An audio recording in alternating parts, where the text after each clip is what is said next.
against the Nomad. He shall pass all round with Bilbo Wagons. In my intro video, I said that I'd be covering other things other than my adventures, like tips and tricks or life hacks or survival hacks or things like that. So I thought tonight that I would do that. If you're wondering what I'm doing, if you're wondering why am I not in my house, I'm in a hotel tonight. Had some complications with the trailer, with the house, and so and had a little bit of money. I was like, you know what, Bilbo. Bilbo and I deserve to live it up a little bit. So we're in a nice hotel. I'm gonna get a shower. Guess who else might get a bath? All right. Anyway, so some tips and tricks. Some of these are for living off grid. Some of these are for traveling. So anyway, yeah, let's just get into it, okay?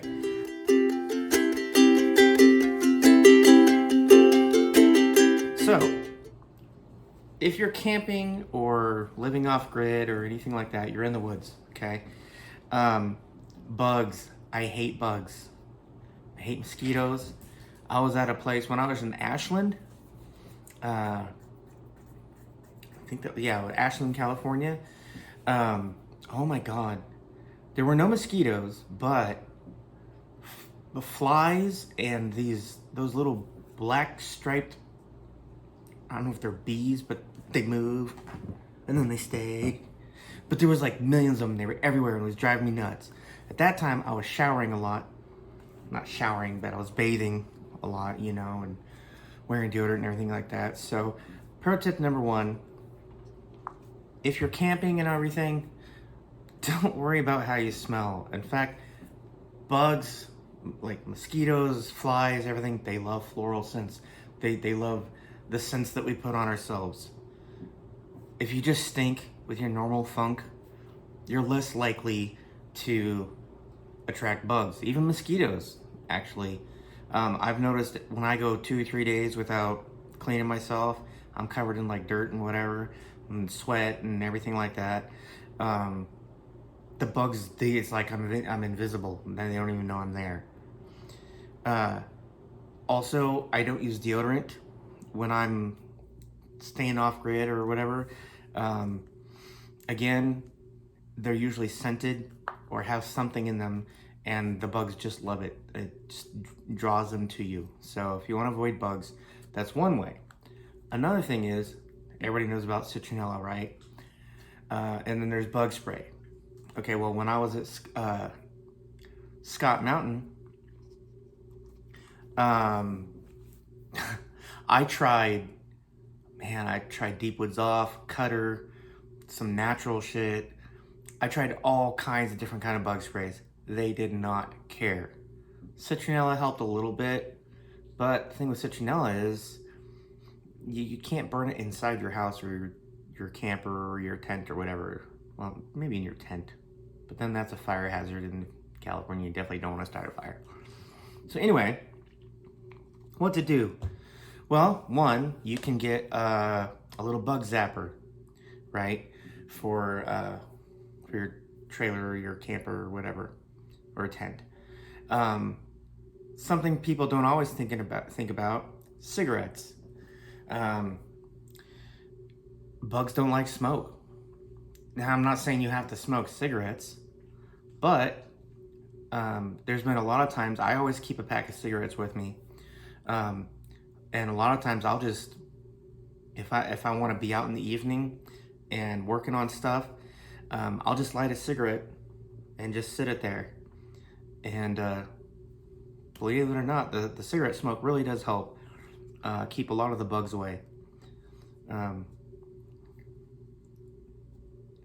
not gonna lie, sometimes I do take a couple puffs, especially if it's like a menthol Camel Crush or something, but I'm not really a smoker. Every now and then I enjoy one. Something that I learned, which is weird to me because when I sprayed myself with the bug spray, it didn't really seem to help keep the bugs off of me that much. To cool off my trailer, I like to leave the door open, because even if you have all the windows open with screens and all that stuff, it still just doesn't get that airflow. So I like to have the door open. Well, I also don't want a bunch of bugs flying in my trailer, right? So I had this idea. I sprayed all around the perimeter of the door, and it worked. Hardly any bugs came out. In fact, I went days with no bugs coming in at all, and I'd leave the door open and need it.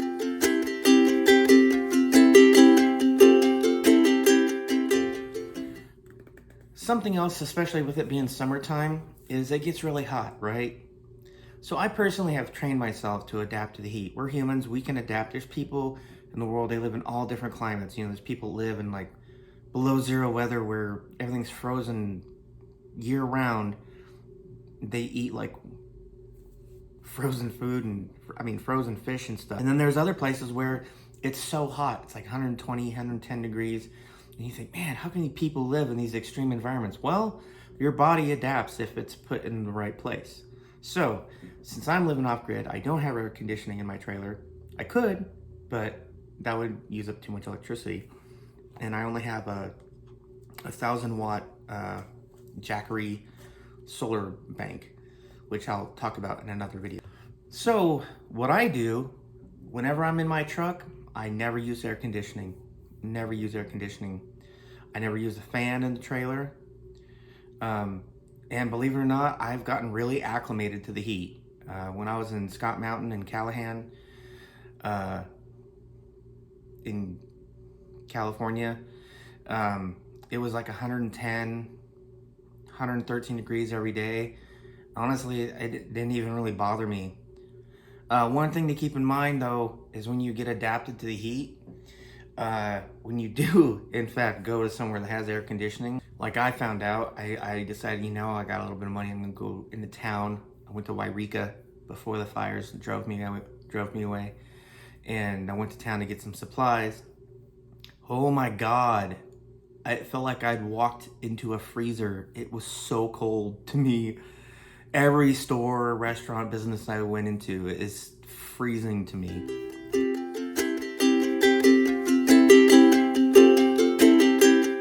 Okay, off-grid supplies, right? You need silverware, you need pans and things like that, you know.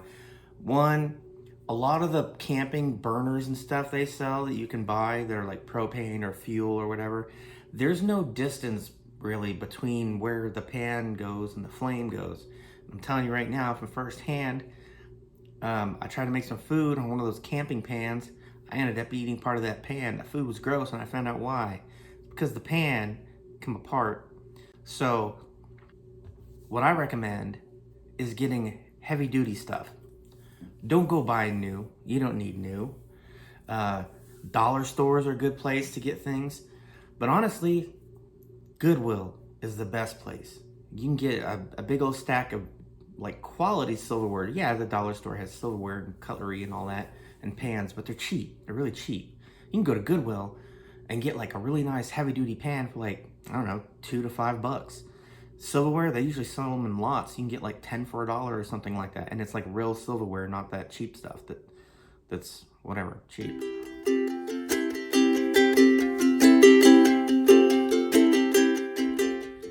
Okay, so if you're like me, I like to venture out.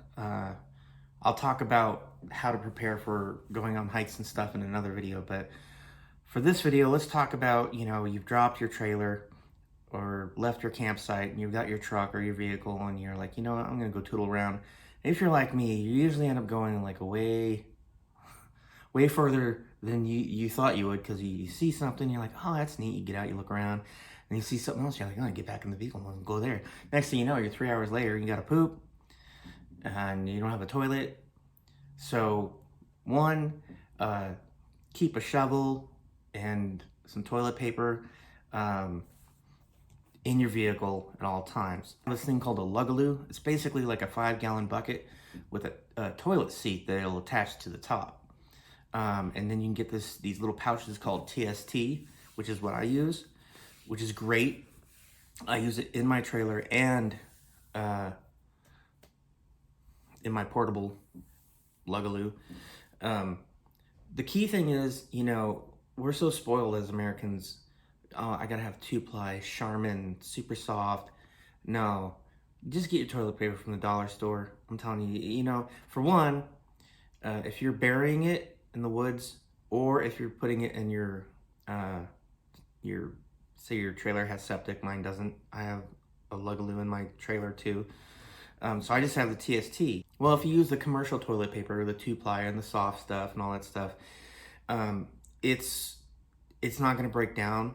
It's going to absorb all the chemical and everything, the enzyme that breaks down your feces and whatnot. And you're going to have to empty that thing a lot. And also, if you're dumping it in the woods, it's not going to degrade as well. So I'm telling you from experience, the 1-ply is fine. Even if you end up having to use more, it breaks down better, it breaks down easier, and it doesn't bind up your sewage system, whatever way you're using, whether it's a lugaloo or digging a hole. So some other things to keep in your vehicle if you're going to be going out on little journeys or adventures like I do, before you go back to your base camp. You always want to keep several gallons of gas, several gallons of water, a poncho or small tent, a space blanket. If you don't know what that is, it's really small and like this, looks like foil. You can get it at Walmart or any other camping store. Super warm and effective. You want to make sure you have at least a change of socks and underwear. Learn that from the infantry. You got to take care of your feet and your groin. I don't care if you're male, female, or in between, or whatever. It's important. That's where infections start. That's where bad things start. Also, you want to keep some food in your vehicle. And like I recommend things that are high in protein and high in carbohydrates. Also, you can go to Walmart or wherever and get those little electrolyte pouches. Super cheap. You can get I think it's like $1 something for like 10 little pouches.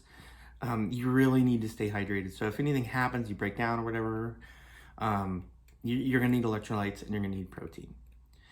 Lastly, you're gonna wanna keep a small first aid kit in there. I'll go over what that needs to be, what should be in there in a later video. I'm just trying to make it this brief.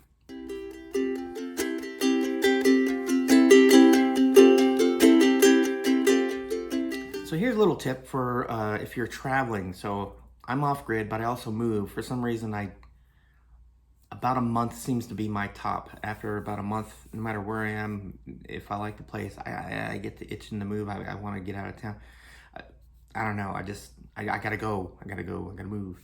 So here's some tips. When you're traveling cross country, a lot of times you don't have cell service. If you leave your cell phone on looking for service, one, it's gonna drain your battery. Last thing you want is a dead cell phone if anything happens. So turn off your cell service. Turn on your radio. Put it on scan. Usually if there's no cell service, there's also no radio stations. There is one exception to that. From experience, it seems no matter where you go in the United States, if there's no cell service or no radio stations, there's one thing that still comes in on the radio, and that's the Christian radio stations. And I'm not hating, I'm just saying they got that shit covered. There's a Christian radio station everywhere. Strong signal. Does not mean you will have cell service. In fact, you probably won't. So just keep pressing scan every now and then. And as soon as you hit like a non-religious radio station, 90% of the time, I guarantee you will have at least enough signal to use your GPS on your phone and or make a phone call and send text. Something else about cell phones and radios in your car or your vehicle. So some of you may know about electromagnetic interference, some of you may not. I'm not talking foil hat stuff. I'm talking about, so you have a cigarette lighter adapter. I don't know about you, but I always have something plugged in. Now, if you're in a low cell service reception area or a low radio station reception area, you want to unplug anything plugged into your cigarette lighter adapter, because it's going to interfere not only with your cell phone reception, but with your radio reception, which will kill your ability to find out if you're in an area of service. So if you're trying to use your cell phone and you're like, I should have service, and you may have faint radio signal, try unplugging your cigarette lighter adapter cable, and 90% of the time, pretty much guaranteed that's going to help at least increase your signal.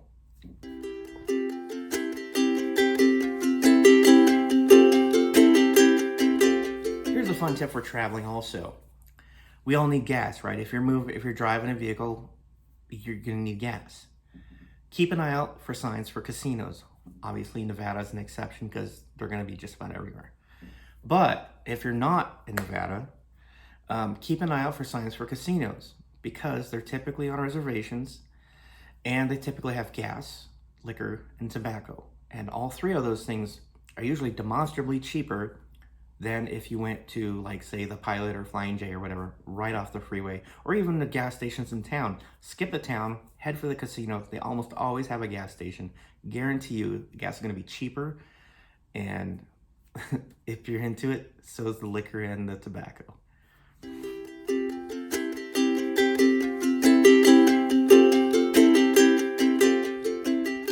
Here's another tip. If you're traveling or boondocking or whatever, or doing the nomad lifestyle like I am, where you roam around, make sure you always travel during the day, especially if you don't have 100% confidence in your vehicle. I have a really good vehicle, but I have also broken down. So my suggestion is to always make sure that you travel during the day.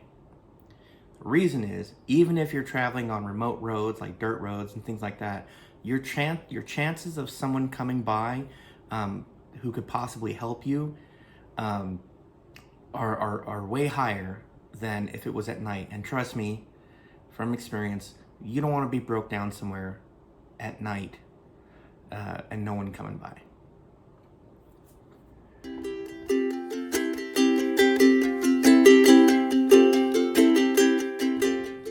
So most of all about living off grid, living the nomadic lifestyle, and that kind of a thing, you really need to have a strong mental place. Never be a victim. No one's coming to save you. You've got to think like that. You've got to think, okay, I have to figure out a way to get myself out of this situation. I have to fix this. I have to do this. I will do this. I will fix this. I will get out of it. And I've been in some situations where I came up with some crazy stuff. In a later video, in a video in the future, I'll share how I actually jump-started my vehicle I jump-started my truck with a cigarette lighter adapter, because I was stuck for 3 days with no cell service and my battery in my truck was dead. And because I kept a level head, I was able to rescue myself. So most of all, you just gotta think, there is always a solution. There is a way. There's gotta be something. It may take you hours, it may take you a couple days to think about it. Just remain calm and try to think of everything you could possibly think of. Maybe even think about someone you know who's been through things or something, or a movie you saw even. You know, I know a lot of stuff in movies is fake and made up, but you know, a lot of times there's stuff in there that's based on truth, or they've consulted actual professionals, and there's stuff you can glean from that. And next thing you know, you're like, wait a second, that might just work. And I'm telling you, man, there's no greater feeling than when you're in a position like I was when my truck was dead for 3 days and no one was coming by and I had no cell service and I got it running and I did it myself. Nothing beats that feeling. Until next time, please watch the rest of my videos. Please like and subscribe and share with your friends. And I'll see you next time. And I hope to be uploading more content as frequently as possible. Thanks. Bye.